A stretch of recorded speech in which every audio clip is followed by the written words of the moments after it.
All right, hello everybody. I want to tell you about my reflections from the first part of Foster's book, Celebration of Disciplines, about the inward disciplines. So the first part is about the introduction, and the thing that I kept thinking about today was the part in the book where he asks the guy to pray for him. This is on page XVII. I don't know what Roman numeral that is, but it says, Bill, looking right at me and right through me, asked me ever so quietly, "Now do you want me to pray for you?"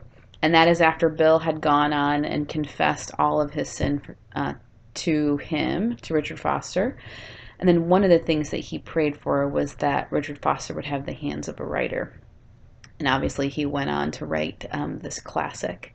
I think the thing that stands out to me about that is that I can so easily put people on pedestals, spiritual people on pedestals, and look up to them.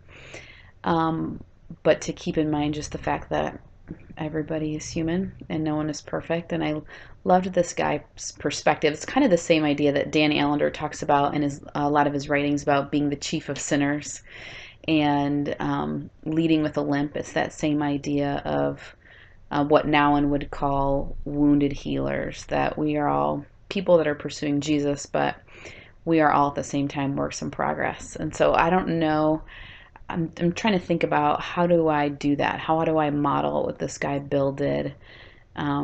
Certainly confessing all my sin before praying for people would be a little uncomfortable, but maybe it's what I need to do. I don't know. That's what I'm thinking about.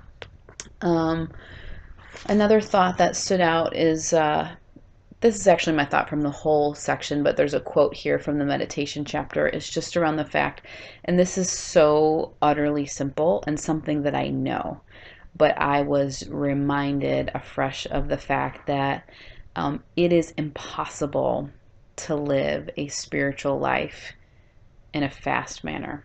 And obviously, we read that book last week, Addicted to Hurry, so this is on the top of my mind. But I've even been thinking about the way I schedule my meetings throughout the day.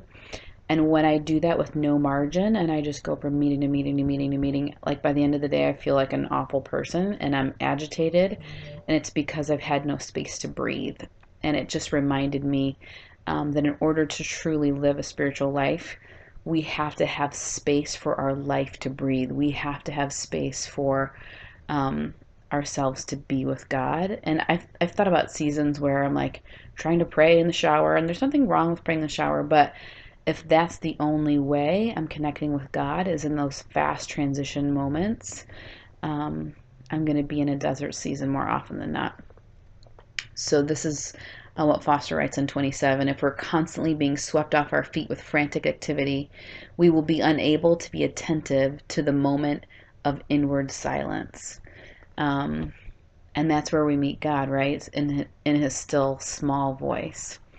One question or something that I found troubling was in the fasting section and reading about something I've never read before.